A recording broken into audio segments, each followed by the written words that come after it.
Thank you, John, and thanks to everyone who's coming out today for this extremely important announcement on our new head football coach at Ferris State University. On conclusion of my remarks, I'm going to bring our new coach up. He's going to make some remarks, and then we're going to open it up to the media for some questions and answers. And I think if we do have some media that want one-on-ones, when we're done, please see Katie Carrito, who's over here to my right, and Katie will get you channeled in the right direction to be able to talk to Coach Annese. I want to quickly thank a number of groups of individuals and people who were certainly instrumental in this process, and without whose professionalism and patience this would not have been possible. The university and community people that have been involved in this process for the past 3 weeks, without getting into names, everybody knows who you are, but thank you for your hard work and due diligence in doing what we're able to do here today. To our current Bulldog football team, thanks for your patience and thanks for your due diligence. I've seen a lot of these young men in and out of the athletic complex working hard and trying to stay on top of things, and we appreciate that a great deal. To our assistant coaches who recruited and represented Ferris State University during this time of transition, and somewhat these can be difficult times, but I appreciate, guys, your dedication and your commitment to the university. To the athletic department staff, who had to carry on the duties of the athletic department without me pretty much for the past 3 weeks because I've been attentive to this very important process. To the families of those involved, our applicants, other applicants, and certainly to the family of our new head coach. And his family is here today, and I'd like to recognize them at this point in time. Tony's wife, Christine, sons Stephen, Nick, and Anthony, and daughter Allie. Thank you for being with us, and thanks for your patience. People have asked me since the news broke, why Tony Annese? Why did Tony distinguish himself among over 50 applicants and some extremely qualified applicants? And I would just classify it as this. One is his passion for education, his passion for young people and their accountability throughout the education process, his passion for excellence and citizenship, his ability to nurture create a nurturing environment that helps foster success that young people have to endure and experience every step of the way through the journey of this important time in their lives. His success as a mentor and a football coach in developing young men and energizing communities. His abilities as a leader and as a football coach who wins games. And for his humility, considering the unprecedented success that he's had as a winning football coach. Ladies and gentlemen, please welcome to the podium Ferris State University's new head football coach, Tony Annese.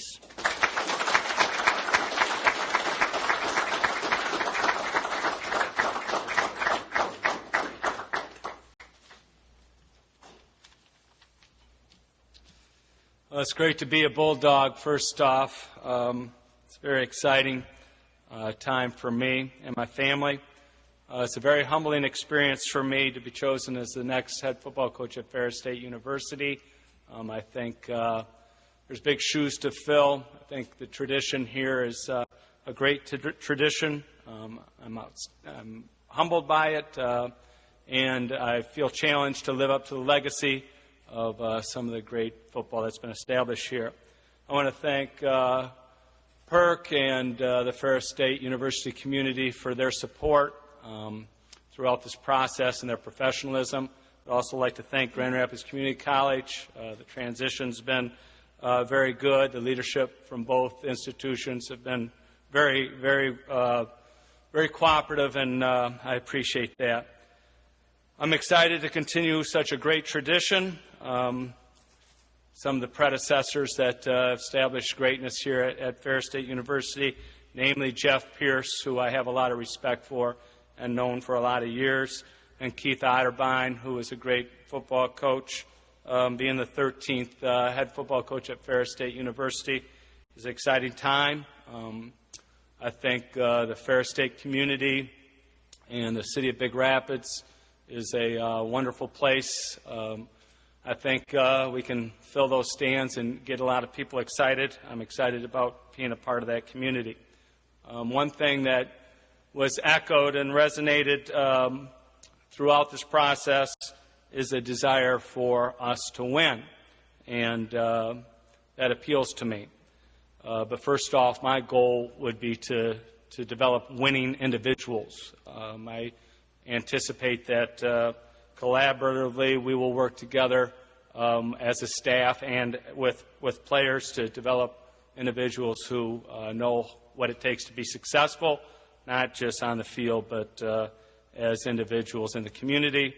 I also will impress upon the young people I work with that you're a student first. I've always been an educator. I'm a educator my whole career. In fact, 25 years as a high school teacher, 3 years as a teacher at the junior college level. I've always been a teacher, and I'm going to press our young people that without an education, you really have very little in life. You have to challenge yourself to get your degree and be successful as a student first. And the third thing is being a football player, winning as a football program is going to be very important to us. You're not going to put that first beyond everything, but it's going to be important, and it's going to have to happen now. The GLIAC is something that I'm excited about, being in that league. Of course, everyone wants to talk about that school in Allendale and being in West Michigan and the challenges. West Michigan's going to be a recruiting spot for us. I'll say bluntly, I was bothered by watching number 24 for Wayne State rush for 200 yards in the national championship game when he was looking for a place to go. Okay, he was a high school football player for me, and he was open to going anywhere. So we need to win those battles in West Michigan. And as far as battles on the field, people are going to ask me a lot about winning that Grand Valley battle. We got to win the everyday battle first.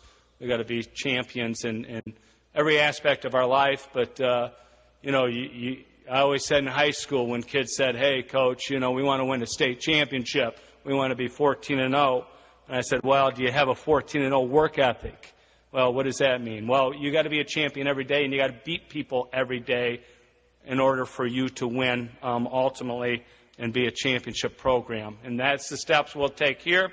I'm excited about the challenge. My career has been kind of a different deal. I should write a book on some of the different places I've been, but this is by far the most exciting job I've had, and I'm going to represent it with as much pride and as much determination as I can in order to represent the Bulldog Nation, and hopefully we'll be down in Alabama playing for the national championship game soon. Thank you.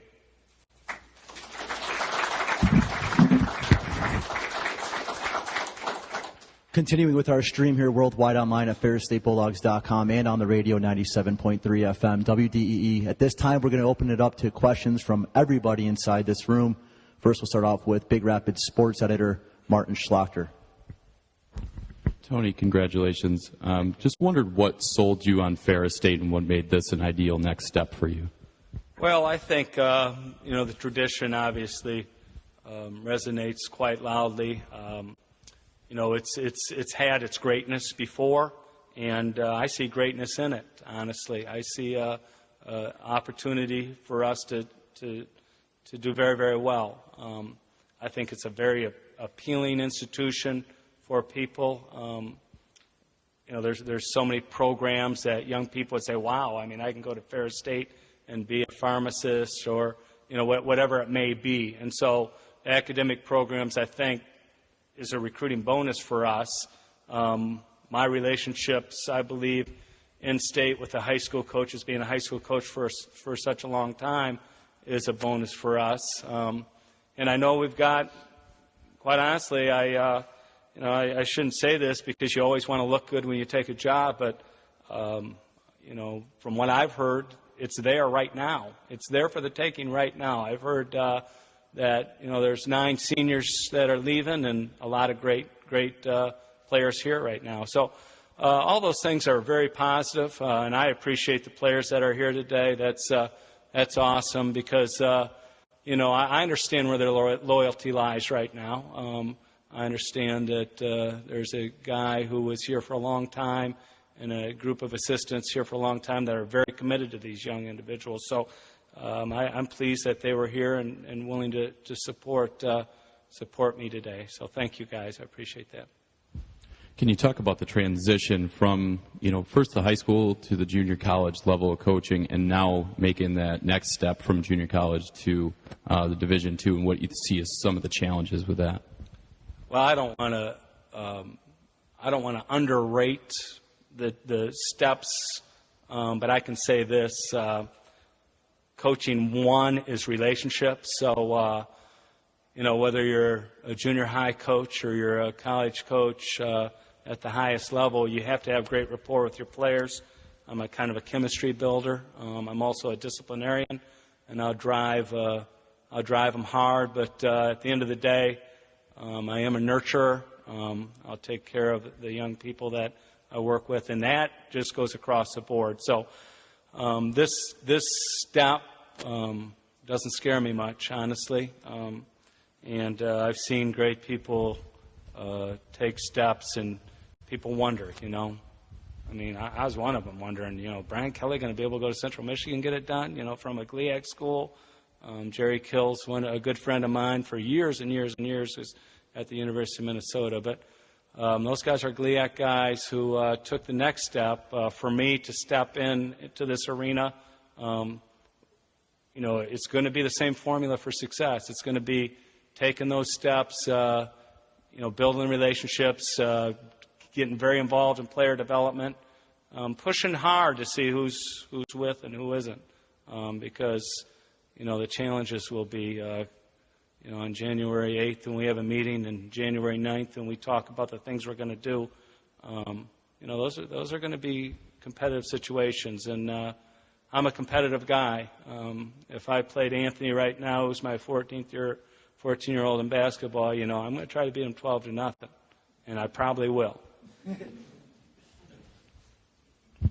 For those who aren't familiar with your coaching style, can you talk about what we'll see on the field as far as a style of play offensively and defensively? Well, first off, I live and die every play, so people think I'm a little bit nuts when it comes to my intensity level, but I'll live and die every play.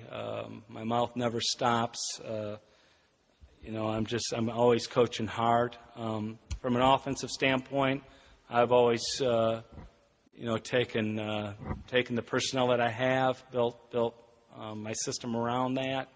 In the last few years, I've been really challenged by that. By nature, I like a dual-threat quarterback. This past season, I had a kid from Montague who was going to Central Michigan here, who was not the greatest of dual-threat guys. I had to build our system around him. But regardless of what we're doing offensively, we're going to score points. This past year, we averaged 50 points a game. Over the course of the last 3 years, we've averaged probably 46 a game. And in high school, we scored a lot of points. So we're going to score a lot of points, but we're going to be solid in all areas. Defensively, I like to attack people.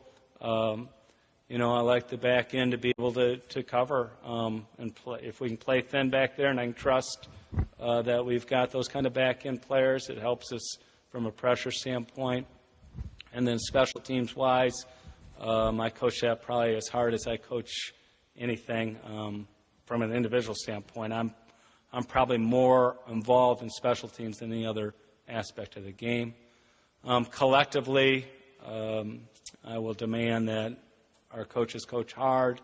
At the end of the day, take care of their position guys and make sure that they're walking off the field after chewing them pretty good with their arm around them, making sure they're taking care of them. So. With a little more than a month before signing day, can you talk about recruiting and kind of what your plan is, leading towards that? I'm trying to figure out when Christmas is, first off. It's been a different challenge for me. I think it's in a few days, but we're behind, I guess. I don't know. I would hope that some of the relationships I have with some of the high school coaches in the state will help us close the gap a little bit. But I don't know the answer to that question. I would say this much. Coach Zimmerman from DeWitt called me and said, Coach Bowden's, working it hard for you, and so I've heard all this communication in the last day or so. These guys have been working hard, and for the existing staff here, that's a credit to them that they're willing to go out and try to work it hard still. I would have to, spend some time to evaluate with them where we are, but that takes a lot of character to, go out knowing that, there's going to be, a change, and they're still willing to go out and work hard. So, have you made any decisions about as far as who you're going to bring in for staff, or if anybody's going to be retained, anything regarding that? No, that has not been dealt with at all. Can you talk about, everybody wants to talk about Grand Valley, but also a lot of the Michigan schools, like Wayne State, Hillsdale, have had success in recent years. What is it going to take to build Ferris State up to get to that level where they're competing in the playoffs and, go into championship game? Well, we got to beat them every day. We got to beat them today and tomorrow, and maybe take Christmas off and beat them on December 26th again. And we got to work. We got to outwork them every day. I've got to outwork their staff, their head coach. My staff's got to outwork their staff. We got to develop relationships. We got to be connected in this state to the degree people are saying, I got a guy, and he's a D2 guy, maybe D1 guy, but I've got this guy, and I want him to go to Ferris State. That's where we have to be. If we can get there, I got about 5 texts on the way up here, one from the Montrose head coach who says, I've got a guy. I said, who's recruiting him? He goes, Grand Valley, Saginaw Valley, da-da-da-da. All right, I'm going to, tell him to hold on because we're going to be there, Talk to Coach Sturzma on the way up here from East Grand Rapids. Those are connections that we need to have. And if you look at it, and I don't want to throw out too many names, but the best player on the field the other day in the national championship game was a kid from Rockford, Michigan. Okay, the leading rusher in the game was a kid from Muskegon, Michigan. Another receiver for Wayne State was from Muskegon, Michigan. I think the MVP of the GLIAC, if I'm not mistaken, is from East Grand Rapids. We need to win our area. We need to win our side of the state, and then. We got to make this we got to sell this. We got to make it the most appealing institution for any D2 kid to go to in this state. And I think we can do that because it offers some special things. And part of it is just getting that word out. So I hope we can do that. You've moved to a lot of different destinations, but you've always stayed in the West Michigan area. What's so important to stay in this area for you? Well, I've been in the West Michigan area, but I've also been on the east side of the state. But this is where our family's the happiest, and I think that it's just a great part of the state. I don't mean to demean any other part of the state, but I think a kid from Detroit, Michigan, wants to come to Ferris State over staying in the city and going to Wayne State. I'm going to sell that. Okay, and I know the Wayne State coaches are going to see this and go, oh, look out. But we're going to sell that. It's a better place. This is a better place for people in, any area of the state.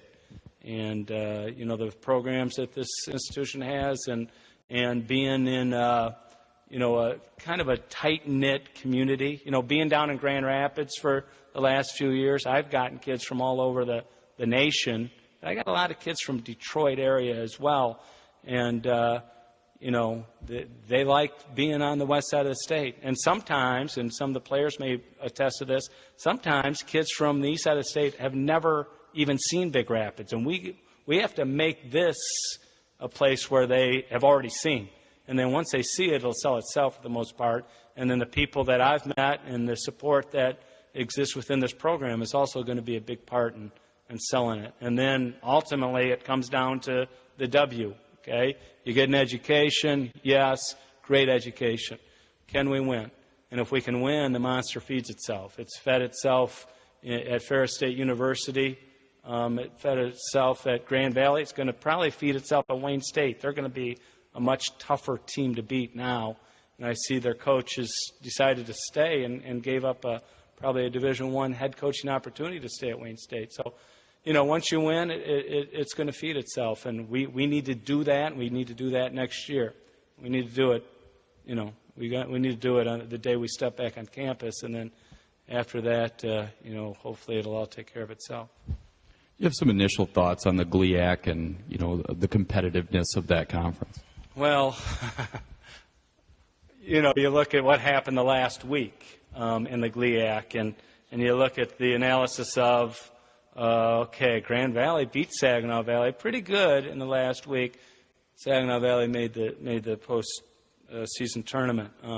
Hillsdale won it, and Wayne State made the postseason tournament. Wayne State ends up going on the road every week and winning, and had a chance to win it all. So, it's proven over and over again. I mean, right there. I mean, Saginaw Valley barely lost, in overtime. So, it's as good a D2 conference as there is in the nation, and it's proven time and time again. So, with that being known, we need to make sure that we're working above and beyond what all those other people are working, and that challenge is going to be, placed every day.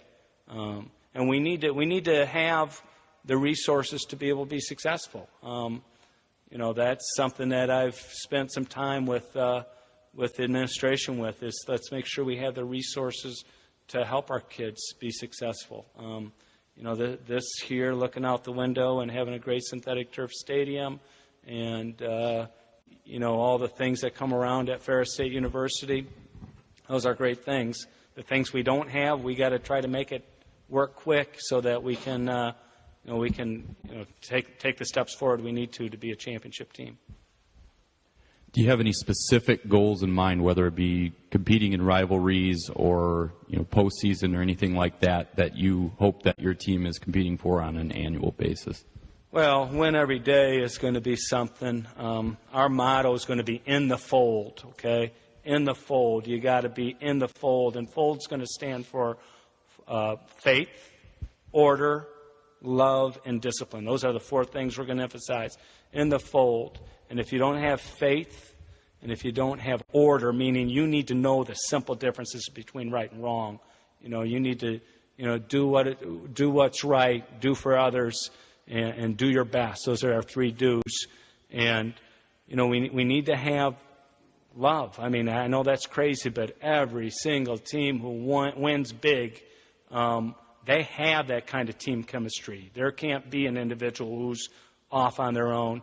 And then we have to have the discipline to do it every day. And part of that comes from self-discipline. And then, I'm not afraid of expectations. I mean, we at GRCC every day, from day one all the way to the end, we said 1, 2, 3 national champs. Okay? And if we would have lost one game, we had no chance at the national championship. So we won 11 straight and then failed to get the national championship game. But, you only can do what you can do. Other things are out of your control. But my expectation is going to be the best. I mean, if I told Perk this. I've lost 45 games in 25 years as a head coach. Okay, 45 games in 25 years.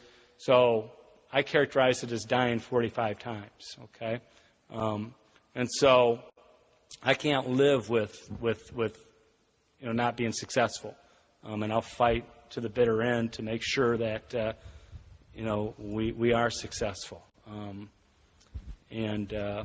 I just expect us to play from beginning to end with just great passion and great desire and a determination that's beyond reproach. I think that if you have those characteristics, we'll have a championship here. I expect it to be next year, honestly, or I'll be disappointed. But that's just my approach. I just think if you're not the champion, if you're not achieving for the championship, I don't know what you're in it for. So. What is your first order of business as head coach? Well, there's some things to do today, honestly. I'm hoping to deal with some things in regards to, knowing how we're going to go forward. But I'm a guy who's, I know where you win or lose, and that's with the guys that are on the field, okay? And I believe leadership, my leadership is at the top. I think that really to achieve anything significant, it comes from the middle. The leadership comes from the middle, and that's from the assistant coaches and from the players. And so I need to put a staff together quick, and I need to get with the players quick. And they need to know who I am, and they need to know I'm going to fight like crazy to try to help them be successful. And I've always had the philosophy, I've told my assistants this, listen, if a young man ends up leaving our program, I want him to walk out the door and say, Coach, man, I failed myself. I don't want any young man to leave Ferris State University and say, boy, that program failed me. And so we're going to fight to make sure that, we're not the reason they fail, if they do fail, and give them every reason to understand what it takes to be successful. We do a lot of what I characterize as personal development type activities. In fact, I spend as much time talking about the things they need to do to be outstanding young men in the community and outstanding student athletes as I do, with the X's and O's. The X's and O's, everyone wants to talk about X's and O's. Two of the worst X and O teams, in my opinion, are in the national championship game because they can just go out and compete. And so they just go out and compete. The X's and O's to those people playing for LSU and Alabama are secondary to just the development of the individuals within the program, strength and conditioning programs, the personal development, the leadership type aspects that both those coaches talk about, and then their willingness to go out there and fight to the bitter end to be the best. I mean, that's the characteristics we need to possess. Any other questions for Coach Annese at this time? Alrighty, from here on out, our video will be archived live on our website at ferrisstatebulldogs.com shortly after this, if you want to go back and check it out. Also, we will have video footage on our FTP server for our media or news stations if something went wrong with your video. Coach Annese will have one-on-ones. Please see Katie Carrito, one of our SIDs here in the green shirt, with the one-on-ones for the television news stations afterwards. Coach Annese, congratulations. Thank you.